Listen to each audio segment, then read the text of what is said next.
The letter trembled in Eliza Ziegler's hands, her heart pounding as she read the acceptance from the mail-order bride agency confirming her placement.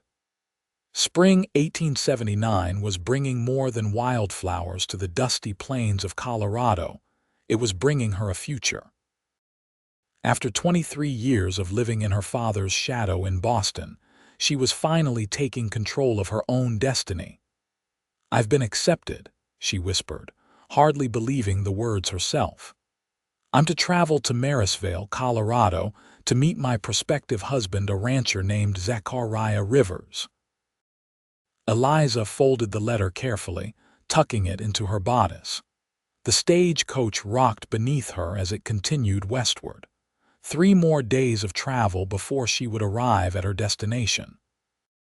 3 more days before she would meet the man who had advertised for a sensible woman of good breeding who isn't afraid of hard work and wants to build a life on the frontier. What Eliza didn't know was that 200 miles east, another woman was holding an identical letter. Emma Zimmerman stared at the carefully written correspondence from the marriage broker. At 24, she had survived the cholera outbreak that had taken her entire family in St. Louis. With nothing left to keep her there, the advertisement for a mail-order bride in Marysvale had seemed like divine intervention. "Mr. Zachariah Rivers," she read aloud to the empty train compartment. "Ranch owner, 30 years old, seeking a wife." The letter instructed her to arrive in Marysvale on May 10, 1879. She would recognize him by the red bandana he would wear around his neck. Emma smoothed her simple blue traveling dress and checked her reflection in the small hand mirror she carried. Her blonde hair was neatly pinned under her bonnet, her blue eyes clear and determined. She was not a conventional beauty, but she was strong, capable, and ready for whatever lay ahead. In Marysvale, Zach Rivers wiped the sweat from his brow as he hammered the last nail into the new porch step of his ranch house. The spring sun beat down on his broad shoulders as he stood back to admire his handiwork. The 2-story white clapboard house stood proudly against the backdrop of the Rocky Mountains, the fruit of 5 years of backbreaking work. "Looking mighty fine, Zach," called his foreman, Tom Watkins, as he rode into the yard. "Just in time for your bride-to-be, eh?" Zach grinned, pushing his hat back on his head. "That's the plan. Woman deserves a decent home if she's coming all this way." Tom dismounted, tying his horse to the hitching post. "You sure about this mail-order business? Never even laid eyes on the gal. What choice do I have?" Zach shrugged, his rugged features softening. "Not exactly swimming in eligible women out here. Besides, the agency assured me she's respectable and hardworking." What Zach didn't mention was the crushing loneliness that had driven him to write to the marriage broker in Denver. At 30, he had built a successful ranch with over 200 head of cattle, but every night he returned to an empty house. He wanted someone to share it with, someone to build a future with. "Well, just 3 more days until she arrives," Tom said, clapping him on the shoulder. "Better get cleaned up. You look like something the coyotes dragged in." Zach laughed. "I've got time. Need to check the north pasture first. Thought I saw some strays this morning." As Zach rode out across his property, he couldn't help but wonder about the woman who would soon share his name and his life. The agency had been vague about details, saying only that she was well educated, in her early 20s, and eager to start anew in the West. He hoped she wouldn't be too disappointed with what she found. 3 days later, the Marysvale stagecoach station buzzed with unusual activity. Word had spread about the arrival of a mail-order bride, and several of the town's more curious residents had found reasons to be nearby when the stage pulled in. Eliza Ziegler stepped down from the dusty coach, her legs stiff from the long journey. Clutching her small valise, She surveyed the frontier town with a mixture of trepidation and excitement. Marysvale was smaller than she'd imagined, a single main street lined with false-fronted buildings, a church steeple rising above the general store, and the mountains looming majestically in the distance.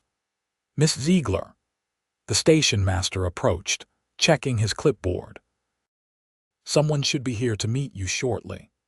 Eliza nodded, straightening her dove-gray traveling suit and adjusting her hat. She had chosen her outfit carefully, wanting to make a good impression on her future husband. The thought sent a flutter of nerves through her stomach. What if he didn't like what he saw? At the same moment, the 2 o'clock train from the east pulled into the station with a screech of brakes and billowing steam. Among the few passengers who disembarked was Emma Zimmerman, looking around eagerly for a man with a red bandana. It took less than 5 minutes for the confusion to become apparent. "I'm looking for Mr. Zachariah Rivers," Eliza told the station master. "As am I," Emma said, overhearing as she approached. "I've come in response to his advertisement for a bride." The two women stared at each other, the realization dawning slowly. "There must be some mistake," Eliza said, her voice tight. "I have the letter right here."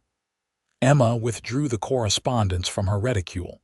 "It clearly states I'm to meet Mr. Rivers on May 10th. Eliza produced her own letter, the wording identical. "As does mine."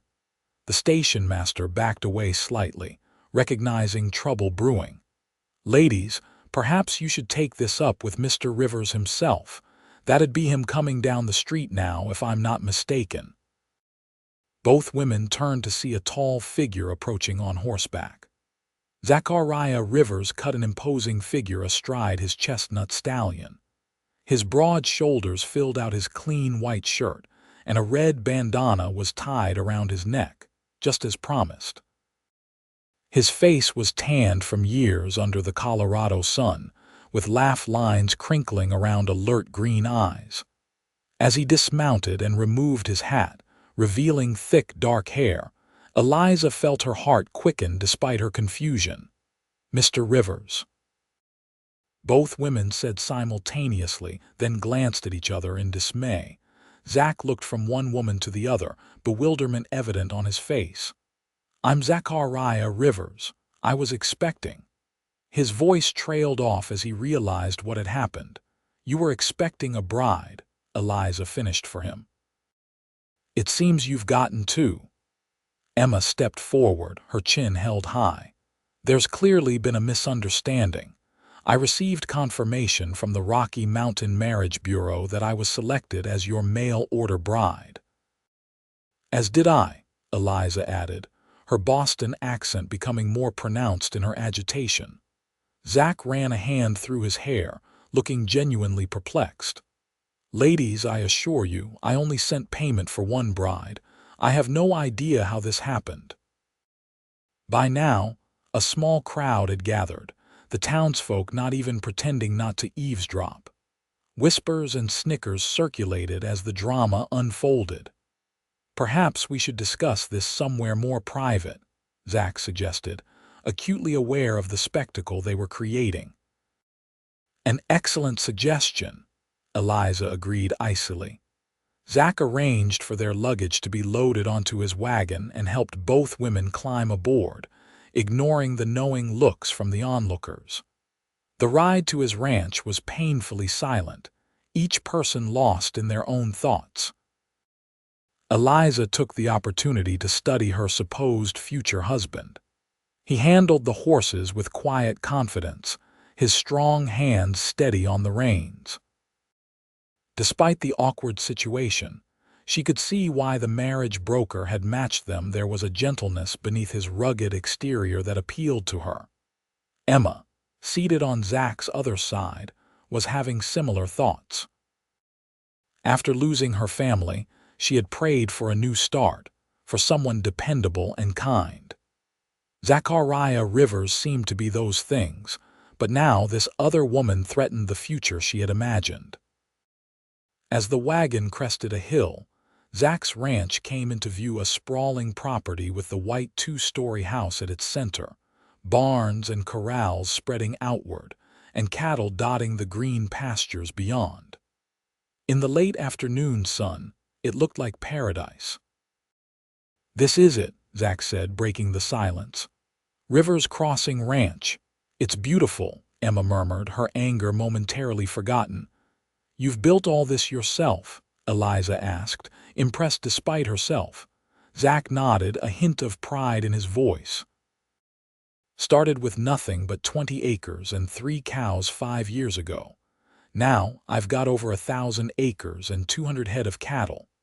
He brought the wagon to a stop in front of the house and helped both women down. "I know this is an unusual situation, but I promise we'll sort it out.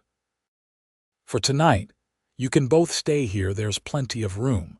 I'll sleep in the bunkhouse with the hands." Inside, the house was simply but comfortably furnished. A large stone fireplace dominated the main room, with a rocking chair and sofa arranged before it. The kitchen boasted a cast iron stove and a sturdy table with chairs. Everything was clean and well maintained, if a bit sparse. "I'll show you to the bedrooms," Zach said, carrying their valises up the stairs. "There are 2 spare rooms one was meant for." He stopped, realizing there was no tactful way to finish the sentence. "Well, you can each have your own space." After settling in, they reconvened in the kitchen. Zach had prepared a simple meal of beans, cornbread, and coffee, apologizing for the lack of refinement. "Tomorrow I'll ride into town and send a telegram to the marriage bureau," he said as they ate. "There's been a terrible mistake, and I intend to get to the bottom of it." "And then what?" Emma asked quietly. "Will you choose between us?"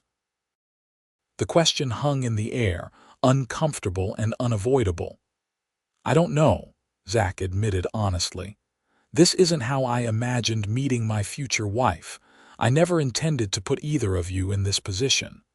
"Well, I for one have no intention of returning to Boston," Eliza declared. "I've sold everything I own to come here and start a new life. And I have nothing to go back to in St. Louis," Emma added. "My entire family is gone." Zach looked from one determined face to the other and felt a headache forming behind his eyes. "We'll figure something out," he said finally. "But for tonight, let's just try to get some rest. It's been a long day for all of us." As darkness fell over the ranch, each of them lay awake, contemplating the strange turn of events that had brought them together. In her room, Eliza unpacked her few belongings, including a small portrait of her parents. Her father had been furious when she'd announced her intention to become a mail-order bride, calling it little better than prostitution. But after years of watching him drink away what remained of their once substantial fortune, Eliza had been desperate for escape. She'd wanted a fresh start with a man of substance and character. Zachariah Rivers seemed to be that. But now she had competition. Next door, Emma was having similar thoughts. She smoothed the quilt on the bed, admiring the neat stitching. The room was simple but comfortable, and through the window she could see the mountains bathed in moonlight. It was more peaceful than anything she'd known in St. Louis, where she'd been working as a seamstress since her parents' deaths. The prospect of returning to that lonely existence made her heart sink. She would fight for her place here, even if it meant confronting the elegant Eliza Ziegler. In the bunkhouse, Zach lay on his narrow cot, listening to the snores of his ranch hands and trying to make sense of the day's events. Both women were attractive, in different ways. Eliza with her refined manners and intelligent gray eyes, Emma with her quiet strength and gentle smile. Under different circumstances, he would have been pleased with either as a bride. But having them both here, expecting him to choose, that was a complication he hadn't bargained for.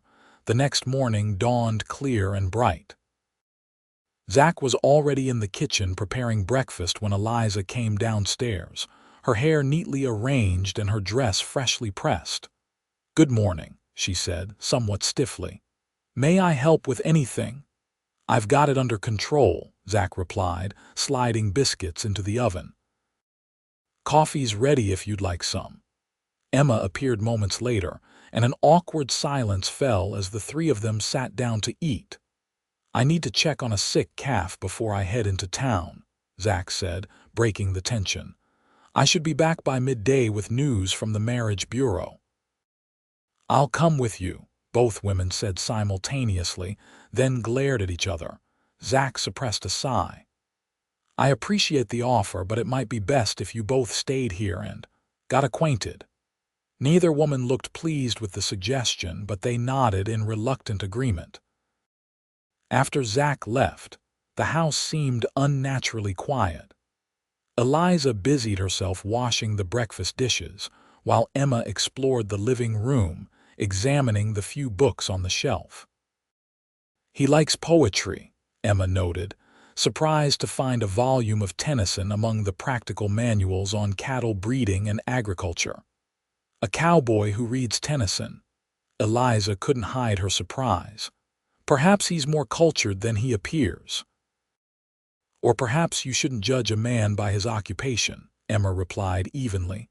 Eliza turned from the sink, drying her hands on a towel. "You're right.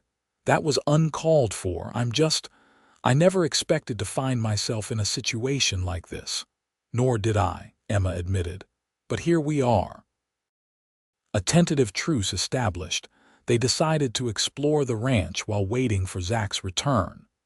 The May sunshine warmed their shoulders as they walked past the barn and corrals, observing the daily activities of ranch life.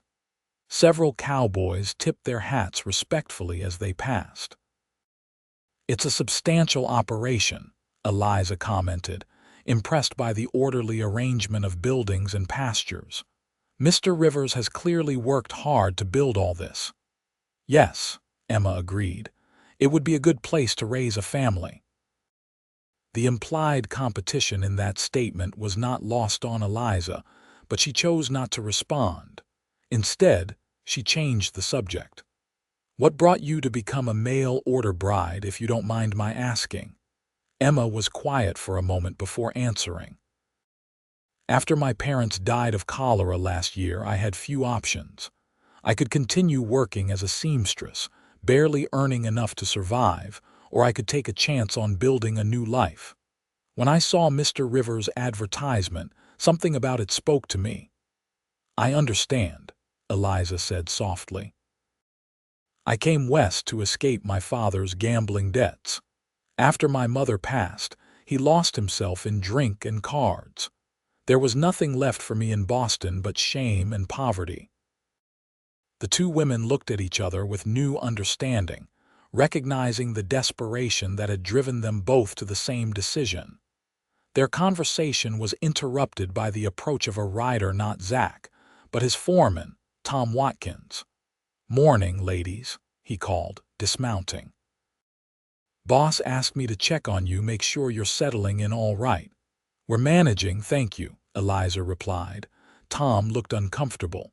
"Listen, about this situation. Folks in town are already talking.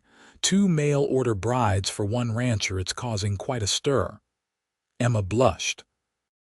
"I'm sure Mr. Rivers will resolve the confusion soon." Sure," Tom said, not sounding convinced. "In the meantime, is there anything you need? Zach said to make you comfortable." "We're fine for now," Eliza assured him. As Tom rode away, the women exchanged worried glances. Public gossip was the last thing either of them needed. It was mid-afternoon when Zach finally returned, his expression grim. He found Eliza and Emma in the kitchen, where they had been preparing dinner together in an uneasy alliance. "I've got news," he said, removing his hat. "And it's not good." The women waited expectantly as he sat heavily at the table. "The marriage broker, Mr. Pearson, is gone, left town 2 weeks ago after closing his business. According to the telegraph operator, there have been several complaints about double placements." "You mean he did this deliberately?" Emma asked, outraged. Looks that way, Zach confirmed. He took payments from men looking for brides, then matched each of them with 2 or more women, collecting fees from everyone involved. By the time anyone realized what had happened, he was long gone with the money. So we've both been swindled, Eliza said flatly. I'm afraid so, but that's not the worst of it. Zach hesitated before continuing. The stage back east doesn't run again for 2 weeks, and the train only stops here twice a month. Even if you wanted to leave, you'd be stuck in Marysvale for at least a week, and the only lodging is above the saloon. That's not an option for respectable women, Emma said immediately. No, it isn't, Zach agreed. Which is why I'm proposing you both stay here until we figure something out. Eliza raised an eyebrow. And what will the good people of Marysvale think of that arrangement? Frankly, I don't give a damn what they think, Zach said with unexpected heat. This ranch is my property, and what happens here is my business. His defiance surprised both women, and Eliza felt a flicker of admiration for his protective instinct. There is another option, Emma said slowly. One of us could marry you, as originally intended. The temperature in the room seemed to drop as the obvious solution was finally voiced aloud. That would be the sensible thing, Zach acknowledged, looking uncomfortable. But I can't in good conscience choose between you when I've only just met you both. It wouldn't be fair to anyone. Life is rarely fair, Mr. Rivers, Eliza pointed out. But I agree that a hasty decision would be unwise. Then we're back where we started, Emma sighed. Zach drummed his fingers on the table, thinking, What if we gave it some time? You both stay here properly chaperoned, of course. Mrs. Hollister from town could come out to stay. We could get to know one another and then make an informed decision. The women exchanged skeptical glances. You're suggesting a courtship with both of us simultaneously, Eliza clarified. I know it sounds strange, Zach admitted, but what alternative do we have? At least this way, we all have time to consider our options carefully. After much discussion, they reluctantly agreed to Zach's unusual proposal. Mrs. Hollister, the widow of the former town doctor, was summoned to serve as chaperone, and arrangements were made for a 2-week getting acquainted period. What none of them anticipated was how quickly the routine of ranch life would draw them together. Emma, with her practical nature, took to ranch life with surprising ease. She helped with the cooking, learned to gather eggs from the cantankerous hens, and even assisted with treating a wounded horse. Her quiet competence impressed Zach, and he found himself enjoying their conversations about books and nature as they worked side by side. Eliza, despite her city upbringing, proved adaptable as well. She organized Zach's chaotic accounts, wrote letters to cattle buyers that doubled his orders, and revealed a talent for baking that made mealtimes a special event. Her quick wit and intelligence challenged Zach in ways he hadn't expected. In the evenings, they would often sit on the porch, watching the sunset paint the mountains in gold and purple while Mrs. Hollister dozed in her rocker. Sometimes, Zach would read aloud from his book of poems, his deep voice giving new meaning to the familiar verses. 1 week into their unusual arrangement, a spring storm hit the ranch. Rain pounded against the windows as lightning split the sky, and the creek that ran through Zach's property began to rise alarmingly. The south pasture will flood if it keeps up like this, Zach said, peering through the rain-lashed windows. The calves won't make it to higher ground on their own. What can we do? Emma asked, concerned. I need to ride out with the men, try to move the herd to the north ridge, Zach explained, already pulling on his slicker. In this weather, Eliza protested. It's too dangerous. I don't have a choice, Zach said grimly. Those calves represent next year's income. Without thinking, Emma pressed a small Bible into his hand.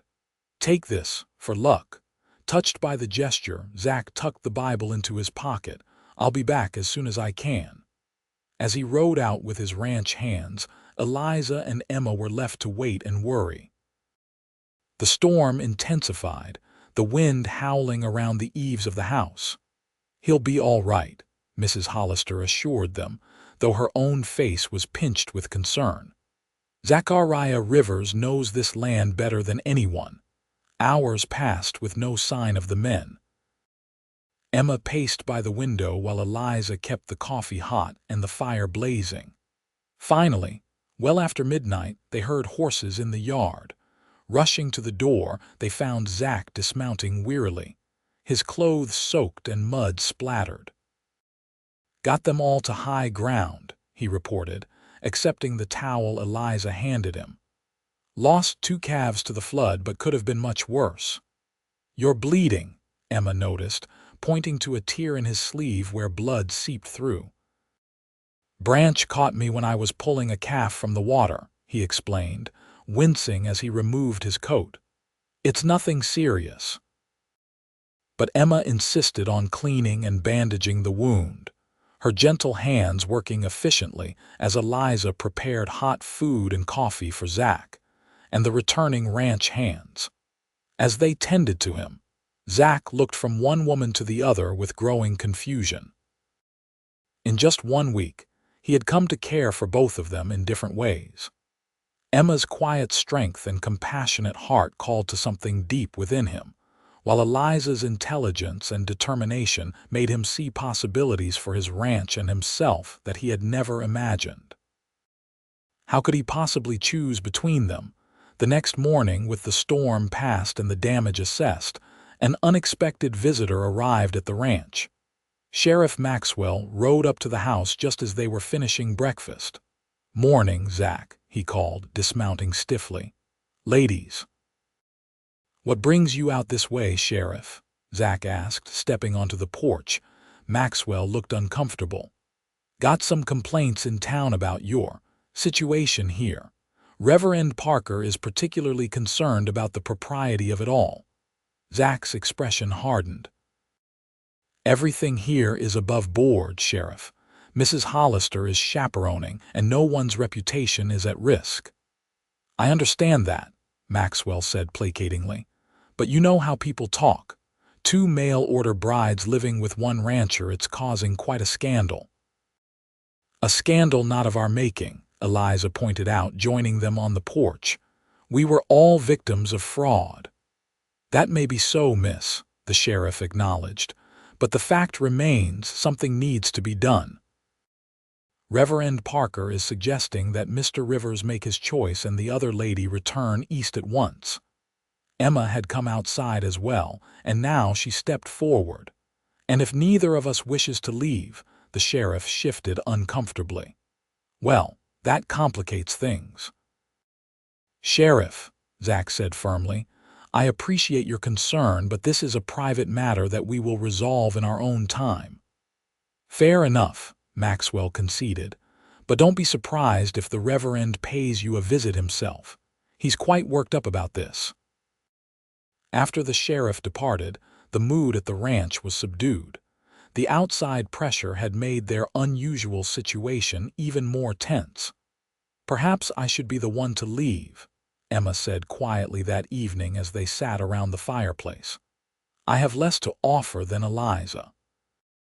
"That's not true," Zach protested immediately. "Emma, no," Eliza said at the same time, surprising herself with the vehemence of her objection. Over the past week, she had developed a grudging respect for the other woman's practicality and kindness.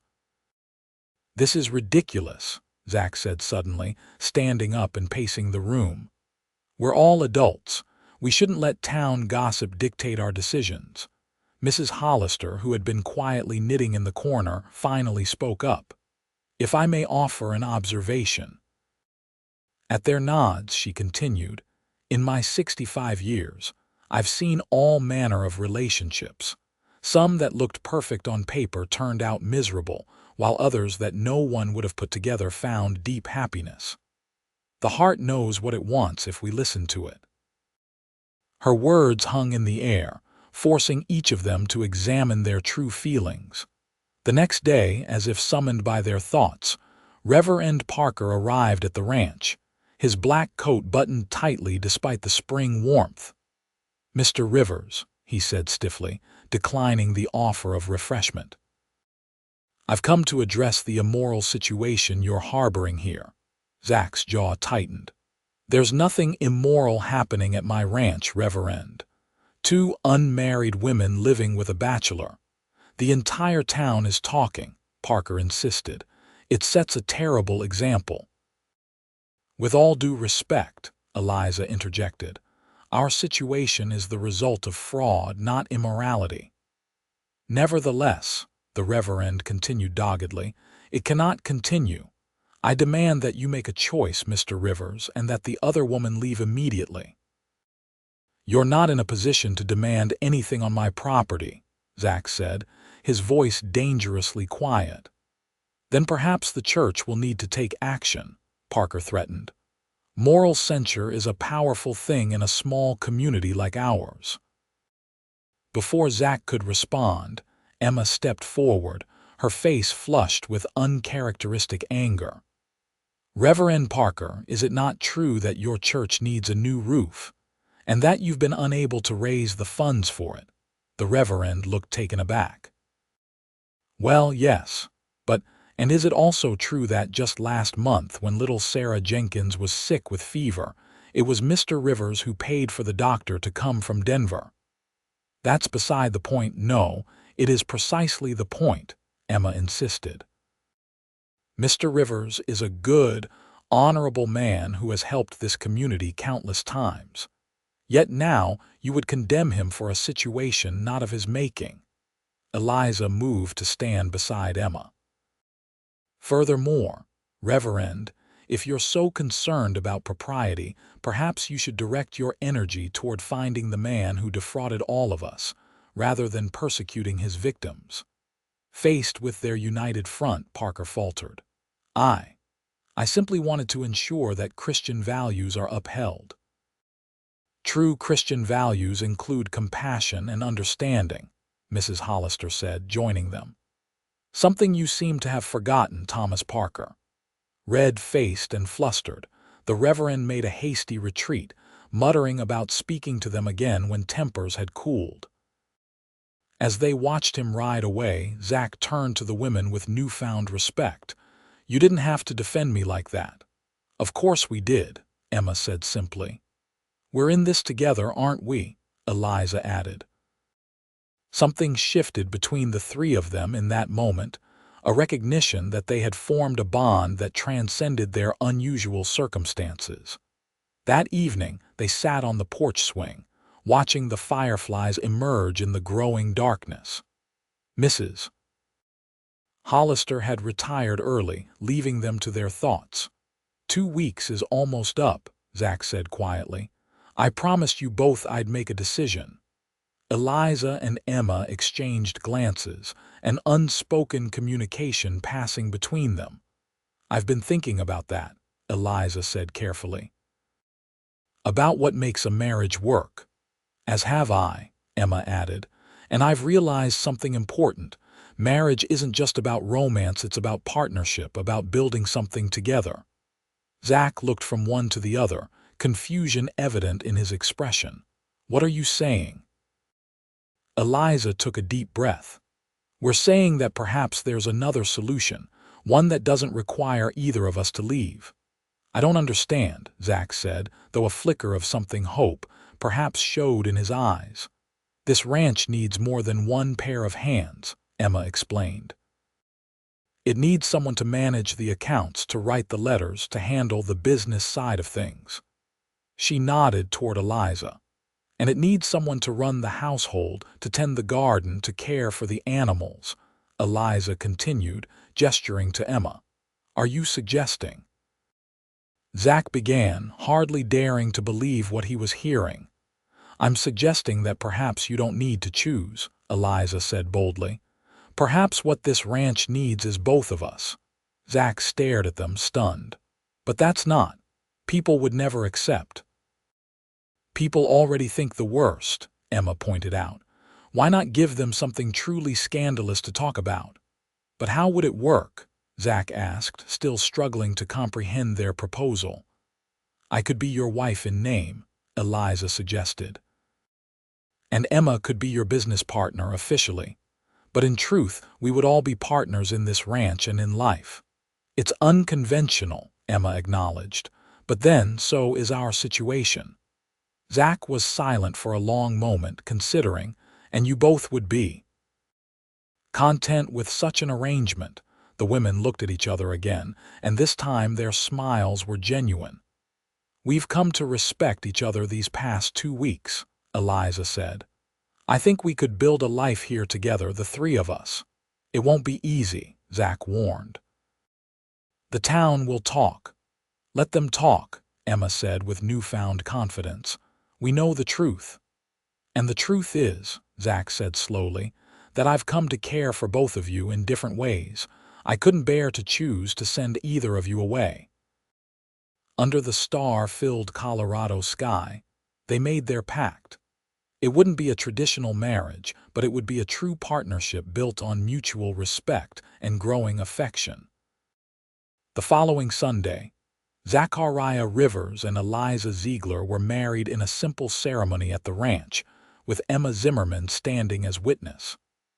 Mrs. Hollister, sworn to secrecy about the true nature of their arrangement, gave her blessing with a knowing smile. Life has a way of providing exactly what we need, she told them, even when it comes in unexpected packages. To the outside world, Zach and Eliza were husband and wife, while Emma was the business partner who helped run the ranch. But within the walls of their home, they created their own family, bound by choice rather than convention. As spring turned to summer, the ranch flourished under their combined efforts. Eliza's business acumen led to expanded contracts for their cattle, while Emma's practical skills kept the household running smoothly. Zach, freed from worrying about every detail, was able to focus on improving their breeding stock and expanding their grazing lands. In the evenings, they would gather on the porch, sharing the day's events and planning for the future. Sometimes Zach would read poetry aloud, his deep voice giving life to the words. Other times, Emma would play the small piano they had purchased from a family heading further west, filling the house with music. Eliza taught them both to play chess, laughing at Zach's competitive nature and Emma's surprising strategic mind. Slowly, the people of Marysvale came to accept their unusual household. It helped that Reverend Parker's predictions of moral decay failed to materialize. Instead, Rivers Crossing Ranch became known for its hospitality, its fair business practices, and its generous contributions to community needs. 1 year after that fateful day when 2 women had arrived on the same stagecoach, they celebrated with a picnic by the creek that ran through the property. The spring wildflowers were in full bloom, painting the meadow in vibrant colors. I have something to tell you both, Emma said as they finished their meal. Her hand rested protectively over her still flat stomach. We're going to have a baby. The joy on Zach's face was unmistakable as he gathered her in his arms. Eliza joined the embrace, her own eyes shining with happy tears. I never imagined I could be this happy, Zach confessed. When I sent that letter to the marriage broker, I was just hoping to find one person who could share my life. Instead, I found 2. We all found what we needed, Eliza agreed, squeezing Emma's hand. A family. As the sun set behind the mountains, casting long shadows across their land, the 3 of them sat together, bound by love that defied convention and a life they had built together against all odds. 5 years later, Rivers Crossing Ranch had doubled in size and prosperity. The white clapboard house had been expanded to accommodate their growing family. Emma had given birth to twin boys, Joseph and David, while Eliza had a daughter, Margaret, and was expecting their second child. To the children, both women were their mothers, each offering different strengths and lessons. Zach was the adoring father who taught them to ride and showed them the wonders of the natural world around them. The scandal their arrangement had once caused had faded into acceptance, then grudging admiration as the ranch provided jobs and stability for the community. Even Reverend Parker had come to see that their unconventional family was built on love and respect, values his church supposedly championed. On a warm summer evening, as the children played in the yard and the scent of Eliza's apple pie wafted through the open windows, Zach found Emma watching them from the porch. "Any regrets?" he asked, slipping an arm around her waist. "Not one," she answered truthfully. "We found our own way, didn't we?" Eliza joined them, her hand resting on her swollen belly. "Who would have thought that a mail-order bride mix-up would lead to all this?"